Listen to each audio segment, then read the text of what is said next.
Excellent. Huge fan of Empire. Oh, thank you very much. Gentlemen, we are also recording. Oh, dear Lord. Fantastic. So how have you been enjoying your time in Sydney? I always love coming to Australia, so I'm thrilled to be back. Do you have much time to see anything or do anything apart from seeing? I wish I did. Not much, but I look forward to wandering the streets aimlessly later today. Excellent. Well, obviously you're here to promote Super 8, and Yes, it is this.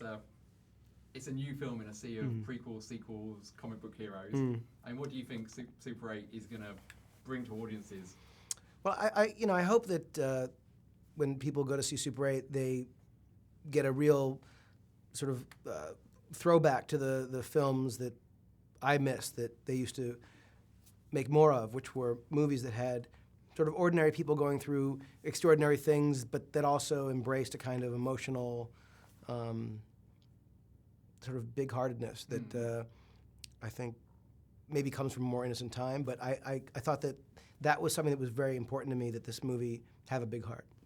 And obviously a lot of those films you're talking about, I guess, are the ones that were directed by Steven Spielberg, who's now your producer. Well, working with Steven, among the privileges of that, was a kind of freedom to embrace the DNA of the Amblin movie, and that's what this is. It literally is an Amblin film. So it's one of those things that, to me, at the heart of it, Super 8 it's a story of, first love. It's this kid and this girl that he, obviously he's smitten by, and it's a broken home. He and his father are reeling from the death of this kid's mom, and it's this ridiculous group of kids and their dynamic and friendship, which I love, and they're just hysterical. And then it's this event where they witness this train crash, and something escapes, and it just changes the town, and it's sort of this catalyst for what comes next, which is, sometimes scary, but also I think,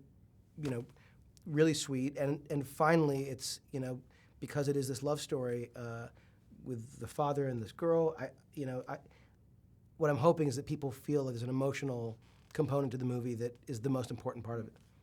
And you mentioned the kids there. I mean, obviously, fantastic performances and just great characters. I mean, how did you begin to try and find these kids? I mean, especially like Joel, was fantastic.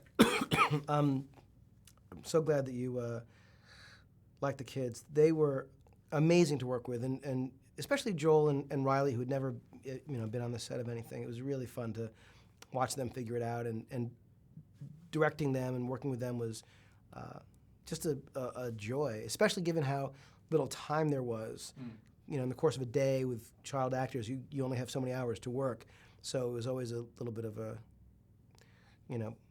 panic to get it all done, and they were game for anything. They were great. And I mean, how did they handle working on this big special effects? There's a lot going on. They loved it. I mean, like the train crash sequence, they just kept begging to do the shots over again, and they just loved it. It was it was a fun time working with them. I mean, they never really were lacking for energy. Which one of the kids do you reckon is most similar to how you were as a child? I'm all of them. I mean, there was no one kid that I felt more like, but they're all very familiar to me, whether, components of myself or friends that I had at the time, or kids that I see, friends with my kids, that kind of thing. And I've also read that Joey's bedroom was based on your own childhood bedroom. Well, is that right? Both Charles and Joe's bedroom were just eerie, surreal places to shoot, because they felt like, they weren't literally based on my rooms, but the contents of those rooms, the sort of the messiness of the rooms, the models that they were making, or the games they're playing, or the books or posters. I mean, all that stuff just felt like it could have been any one of my, friends' rooms or my own. And as a child, were you making Super 8 films? Yeah, I started making Super 8 movies when I was 8 years old, and by the time I was 13 or 14, was making movies very much like the one that you see that they're making. And it was just, all I cared about and lived for was making these movies. So doing this film was very much about going back to that time. I guess that's why you wanted it in the 70s, when it was a time. Yeah, I never even considered that as an option. I mean, the notion of making this movie was, always inherently going to be about making a film that revisited the late 70s. Well, I love the a few of the music choices, ELO in there and stuff like that. Yeah, I mean, yeah. were these some of the tunes that you loved as a child? Or? Yeah, I still love them. I mean, these are, a lot of the songs in there. We were filming this one scene where this one guy is this older kid, teenager that they know, who's just giving them a lift somewhere, is getting stoned in his car, and we were shooting this shot, and I just suddenly in my head heard this song that I had not thought of in I don't know how many years, like the Undercover Angel song. Oh, yeah. Undercover, is that what the name of it? Anyway, it was this weird thing where I was like tuning in a channel from late set. Anyway, so it's in the movie. I found the song and put it in, but it was one of those weird things where it was like I just knew the song on the radio would be that song, and it was just very strange to like have these memories of songs. And the ELO song we were very lucky to get. Jeff Lynne let us use the original recording, which was very cool. And obviously, this being an alien movie and a monster movie, you got a fantastic creature in the end. I mean, how did you go about designing something? 'Cause obviously Neville you've seen Page, million yeah. aliens.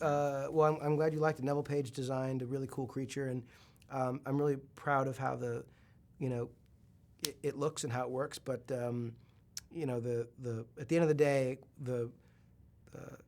ILM obviously has to bring the thing to life.